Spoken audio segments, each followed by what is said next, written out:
നമുക്കെന്തെങ്കിലും പെയിൻ തോന്നിയാലോ അതല്ലെങ്കിൽ ഏതെങ്കിലും ഒരു ഇമോഷൻ തോന്നിക്കഴിഞ്ഞാൽ ഞാൻ പറഞ്ഞിട്ടുണ്ട് അതിനെ ഹീൽ ചെയ്യാനായിട്ട് ഇതെൻ്റെ ആത്മസ്നേഹമാണ്, ഇതെൻ്റെ ആത്മസ്നേഹമാണ്, ഇങ്ങനെ പറഞ്ഞാൽ മതിയെന്ന്.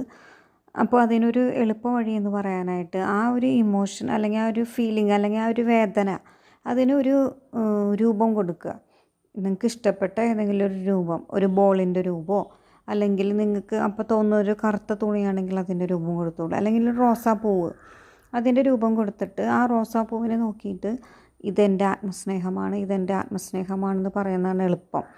അപ്പോൾ നിങ്ങളുടെ മനസ്സിൽ ആ പൂവ് പതുക്കെ പതുക്കെ ഇല്ലാതാവും അല്ലെങ്കിൽ ചെറുതായി പോകും. അങ്ങനെ അത് ഇല്ലാതായി നമുക്കത് അറിയാൻ പറ്റും. അങ്ങനെ നിങ്ങളുടെ ആ പെയിൻ മാറുന്നതിനനുസരിച്ചിട്ട് ഇതിൻ്റെ രൂപവും മാറിക്കൊണ്ടിരിക്കും. അപ്പോൾ അതാണ് ഹീലിംഗ് എന്ന് പറയുന്നത്. അങ്ങനെയാണ് നമ്മൾ വേദനകളെ മാറ്റുന്നത്. ഇതൊന്ന് ട്രൈ ചെയ്ത് നോക്കൂ.